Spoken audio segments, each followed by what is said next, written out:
बिस्मिल्लाहिर्रहमानिर्रहीम अस्सलाम वालेकुम। 90 की दहाई में जब अफगान तालिबान ने एरियाज कैप्चर किए थे तो उस वक्त जो खास तौर पर नॉन पश्तून एरियाज थे वहां पर खाना जंगी का माहौल हो गया और उसमें अमेरिका ने किरदार अदा किया।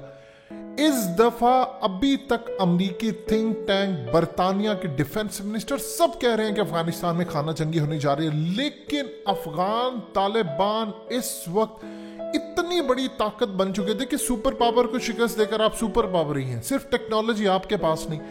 आप सबसे पहले ये मनाजिर देखिए, गवर्नर जो साबिक हेरात प्रोविंस के इस्माइल खान, ये अफगान तालिबान की तहवील में है, गुफ्तगू कर रहे हैं उनसे। आप जरा ये मनाजिर देखिए, उन्होंने ज्वाइन कर लिया अफगान तालिबान को, जिनको 20 साल निशाने पर रखा अफगान तालिबान। एक गोली नहीं चली, यानी किसी तरह की खाना जंगी नहीं हुई। उनका इंटेलिजेंस नेटवर्क इतना तेज हो गया है कि वो पूरी कोशिश करें कि कम से कम डैमेज हो। इस वीडियो की अहम डिस्कशन चलती रहेगी, लेकिन इससे पहले आप वीडियो को लाइक करें, हकीकत टीवी को सब्सक्राइब कर लें और बेल आइकन पर जरूर क्लिक करें।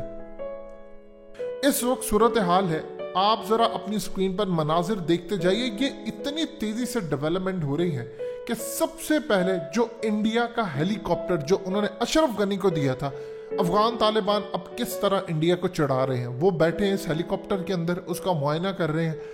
इंडिया को सबसे ज्यादा तकलीफ थी कि ये हेलीकॉप्टर्स इनको उड़ाने नहीं आते और ये लोग चलाएंगे कैसे। इनकी बहुत बड़ी गलत फहमी है। अफगान तालिबान अब पूरी एयरफोर्स अपनी ट्रेन कर रहे हैं, खासतौर पर गनी हुकूमत के अंदर जो पायलट्स थे 8 तो उनके पास आ गए हैं और बहुत सारे सरेंडर करने को तैयार है। उन्हीं के थ्रू अब ये चलाएंगे, जिस तरह इस्माइल खान को गिरफ्तार किया अब चलाएंगे। अब उसके साथ जरा आप मनाजिर देखिए कि अफगान तालिबान ने MI8 और MI17 ये हेलीकॉप्टर्स भी इस वक्त कैप्चर कर लिए हैं। जो सबसे बड़ी डेवलपमेंट इस खित्ते की हो रही है कि अफगान तालिबान के पास सही हालत में और कुछ ऐसे हैं जो कि रिपेयर होने वाले हैं, थोड़े से डैमेज है, लेकिन प्रॉपर पूरी फंक्शनल हालत के अंदर उन्होंने ये तमाम हेलीकॉप्टर्स जो आपकी स्क्रीन पर चले ये कैप्चर किए।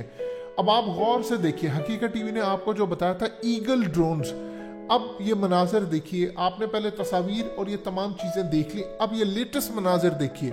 ईगल ड्रोन्स को एक नहीं कई है। ये वो अमेरिका के ड्रोन्स हैं जो तकरीबन 1500 किलोमीटर तक पूरी तरह जासूसी कर सकते हैं। एरिया को रेंज उसकी है, 28 घंटे हवा में उड़ सकते हैं। अब ये तमाम के तमाम पूरा डब्बा पैक उनके हाथ में आ गया और एक नहीं कई ड्रोन्स हैं। अब ये अमेरिका की लेबॉर्ट्री में पहले जो चेक होते थे, अब ये चाइना की लेबॉर्ट्री में जाएंगे। बदले में चाइना से अफगान तालिबान असलहा लेंगे, इनको बेचेंगे और इनकी कॉपीज तैयार करके वो कहेंगे कि हमारे लोगों को आप ट्रेन करें, जब आप ट्रेन करेंगे तब हम आगे बढ़ेंगे। ये अब तक की सूरत हाल है। इसके साथ बात यहां नहीं खत्म होती। आप ये देखिए कि उन्होंने जो नए हेलीकॉप्टर्स पकड़े, अब ये साथ देखिए उन्होंने जेट भी पकड़ लिया है। जेट पकड़ने के बाद उन्होंने सबसे पहले एक डेवलपमेंट हुई है कि यूनाइटेड नेशन का वहां पर पहला तैयारा जो अफगान तालिबान की जेरे निगरानी उनकी सिक्योरिटी के अंदर यूनाइटेड नेशन का पहला तैयारा एक जगह से दूसरी जगह आया है। यानी अब क्लियरली इस वक्त तमाम की तमाम चीजें उनके हाथ में आ चुकी हैं। और सबसे ज्यादा इंटरेस्टिंग मनाजिर जो आपने अपनी पूरी जिंदगी ना देखे हो, गौर से देखिए। ये अफगान तालिबान के लोग हैं, ये गवर्नर हाउस चले गए हैं। आप देखिए कमाल नजारा है। यानी अमेरिका की इससे ज्यादा बड़ी बर्बादी क्या है। अब आम रूटीन में किसी से मिलने जाते तो कहते हैं पाँव नीचे करके बैठो। जो अमेरिका के पैसों से खरीदे गए गवर्नर हाउस का फर्नीचर है, उसमें अफगान तालिबान बैठे हैं और सारे पाँव ऊपर करके बैठे हैं। यानी सीटों पर उन्होंने पैर रखे हैं, सामने मिनरल वाटर्स पड़े हैं, वहां पर फल पड़े हैं, चीजें वो सुकून से खा रहे हैं। उनका हक है, वो डिजर्व करते हैं, विक्ट्री है उनकी, उन्होंने अमेरिका को शिकस्त दी है।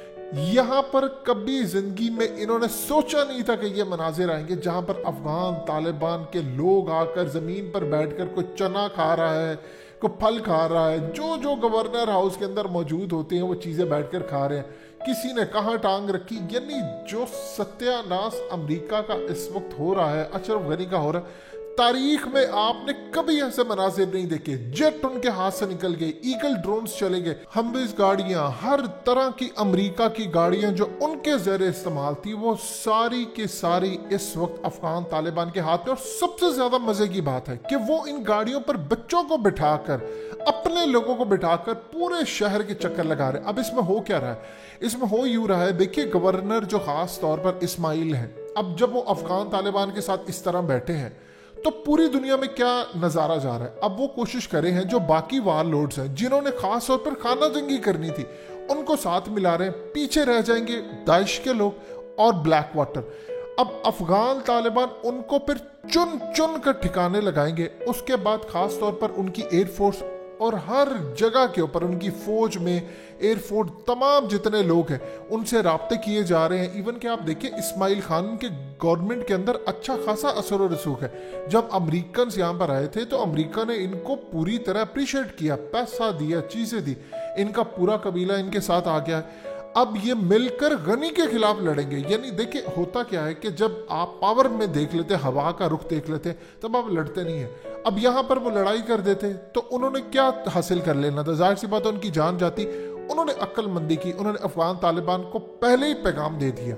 उन्होंने कहा मैं सरेंडर करने को तैयार हूं, जो आपका हुक्म होगा, आपके अमीर का जो हुक्म होगा वो मैं मानने को पूरी तरह तैयार हूं। अब यहां से अगली डेवलपमेंट शुरू हो रही है। डेवलपमेंट ये है कि अमेरिका इस वक्त डील कर रहा है अफगान तालिबान के साथ और डील काफी हद तक क्लोज हो चुकी है। यानी ऑलमोस्ट सिर्फ उसमें अमेरिका ने प्रेशराइज कर रहा है। अशरफ गनी को फोन भी आ चुका है सेक्रेटरी ब्लिंकन का, लॉयड ऑस्टिन का, कि इमीडिएटली रिजाइन करे, इमीडिएटली रिजाइन करे। यहां पर वो रिजाइन करेगा, अफगान तालिबान के साथ वो बैठकर बातचीत करेंगे, आपको फौरी तौर पर जंग खत्म होती नजर आएगी।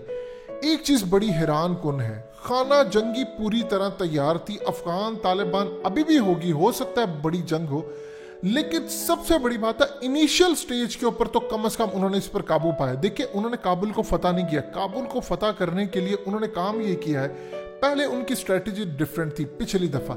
पहले वो कुछ जिन एरियाज को वो फतह कर गए, काबुल तक पहुंच गए, बाकी एरियाज में हुकूमत थी। अब वो कर रहे हैं, आप मैप को देखिए तो चारों तरफ से वो काबुल का मुहासरा करते करते करते करते करते बिल्कुल चारों तरफ से आ गए हैं और साथ साथ जो इलाके हैं वो फतह हो गए। जब आप काबुल को चारों तरफ से घेर लेंगे तो जो फौज के लोग हैं वो अशरफ गनी से क्यों लड़ेंगे? आप जरा स्क्रीन पर देखिए तो सही, ये अशरफ गनी के भांजे हैं, भतीजे हैं, उनके रिश्तेदार दुबई के अंदर उनके पास जेट्स हैं प्राइवेट, वो एंजॉय कर रहे हैं लाइफ को। ये कौन सा पैसा है? ये वो पैसा है जो अमेरिका इनको देता था एड के नाम पर और ये आगे देते थे। अब जब वहां पर फौज के लोग देख रहे हैं कि ये चल क्या रहा है, ये तो हमें सैलरी नहीं दे रहे, यानी उनके पास पिछले 6-6 महीने की सैलरी नहीं मिली। अशरफ गनी ने इतना लूटा है माल और अपने लोगों को, रिश्तेदारों को हर जगह पर पैसा दिया है, अपने नाम पर नहीं ये लोग रखते। जब वो ये देख रहे हैं कि पैसा नहीं है हमारे पास, ये हमें देने को तैयार नहीं है, तो फिर अपने इनके बच्चे और ये तमाम लोग क्या करें? ये इस वक्त बड़ी डेवलपमेंट है जिससे इनके खिलाफ बगावत हो सकती है। गनी को पता चल चुका है कि गेम इज ओवर, टाइम मेरा ओवर हो चुका है, जो भी करना है समेटो, यहां से निकलो। जब गवर्नर हाउस के ये मनाजिर होंगे कि अफगान तालिबान टांगे ऊपर कर कर फल खा रहे हैं और मजा ले रहे हैं। देखिए ये वो लोग हैं जो सड़कों पर, पहाड़ों पर रहने वाले हैं, इनको ये आरामदेह जिंदगी वैसे भी अच्छी नहीं लगती, लेकिन अमेरिका का तकब्बुर तोड़ने के लिए मनाजिर उन्होंने जारी किया और बताया है कि इस तरह जंगें जीती जाती हैं। और याद रखिएगा, जंग जीतनी है तो कश्मीर में भी यही फार्मूला लगाना पड़ेगा।